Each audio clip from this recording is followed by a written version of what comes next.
Let's shuffle on off to Connecticut right now and talk to Tony. Hey, Tony, thanks for holding. You are live. Yes, I have a relative with acute myeloid leukemia. Woo-hoo-hoo! Holy moly macaroni. So I sent them the good food, bad food list, 1 Healthy Start pack, some Z-Radical, 2 bottles of selenium, a couple of Palmer's packets, and a bottle of plant-derived minerals, and they should be getting it next week. Hopefully they'll take it. Any words of encouragement? Or? Well, again, leukemia, right? That's talk about a voodoo daddy. I mean, that's a big bad voodoo daddy. And the problem, again, with cancer treatment in the United States is the only people who can treat it are oncologists. It's illegal to even intimate that you're treating cancer if you're not an oncologist. And the only therapies that oncologists provide are pharmaceutical therapies, and really the big pharma has this one locked and stocked. You cannot do alternative treatments for cancer, and by alternative I mean effective treatments for cancer. In the United States, you can't do it. That's why all alternative, quote-unquote, cancer treatment centers are not in the U.S. They're in Mexico. They're in, Australia. They're not in Australia either. They're in different parts of the world where there's less regulation and less input by big pharma.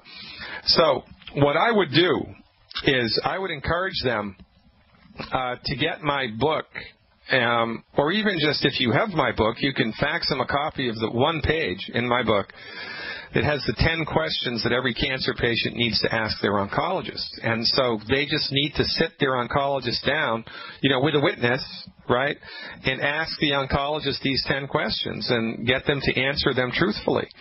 And if the oncologist answers these questions truthfully, then the patient will have a much better understanding of what they're up against and what they can do. The only therapy, and I'm trying to get a colleague of mine, Dr. Jim Sensenig, on the line here. He's busier than a one-armed paper hanger.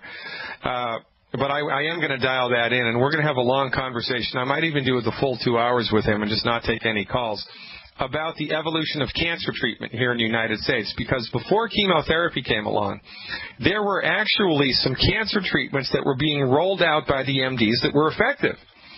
But then chemotherapy came along and blew everything else out of the water, because money in the United States is a for-profit, not for results. It's a for-profit, not for results thing. One of the therapies that has been effective historically for leukemia is arsenic, intravenous arsenic. How about that? Arsenic is an essential nutrient. How about that? Too much arsenic is bad for you. It's the same way as too much sunlight or too much water or too much oxygen. Arsenic therapy, intravenous therapy of arsenic in appropriate levels, was being rolled out as an effective treatment through conventional medicine for leukemia. So I would do a Google search for IV arsenic treatment for leukemia and see if there are any hospitals in the United States that are still doing it. And if they do, I would go there, in addition to cleaning up my diet and getting on board with a good medical nutrition program to support and promote the structure and function of the immune system here, which is of maximum importance. The other thing to consider, of course, when we're talking about this is to dramatically, and I mean dramatically, push the body's antioxidants. Dramatically push the body's antioxidants. So, or antioxidants are measured by the ORAC score, and so the recommendation for everybody for optimal health is 20,000 ORAC a day. 20,000 ORAC a day just for maintenance. In this case, to support and promote the structure and function of the immune system, I would go 100,000 ORAC a day or more. 100,000 ORAC a day should be the goal. And, you don't have to do that with supplements, right, just exclusively. You can do that by adding green tea instead of coffee, and walnuts, and blueberries instead of bananas, and raspberries instead of apples, and green tea instead of coffee, right? You can, curry powder and things like this are loaded with antioxidants. So by making some shifts in the diet, you can dramatically increase your body's antioxidant load, which is never a bad idea when we're walking down a road like this.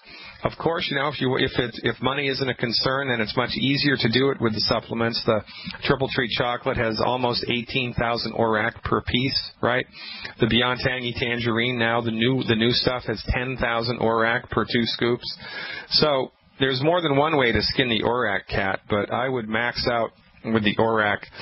And I got to tell you something. If I was diagnosed with myeloid leukemia or any type of cancer, if I could afford it, and I would find a way to afford it, I would drink 1 bottle of Z-Radical a day. 1 bottle of Z-Radical a day, in addition to, the 90 essential nutrients for life and selenium. That's what I would do. I would max out on the Z-Radical. And remember, we don't treat cancer. It's illegal to treat cancer. And if that doesn't get your blood to boil, well, I don't want to go down that road. Does that make sense, Tony? Yes. All right, Tony. Good luck, man. Thanks for holding on for such a long time. We have a guest, and that's how we roll here. I appreciate everything that you do out there in Connecticut. Call us anytime with anything that you'd like to talk about. I appreciate what you do. Remember what Benjamin Franklin said, we need to hang together, or most assuredly we will hang alone.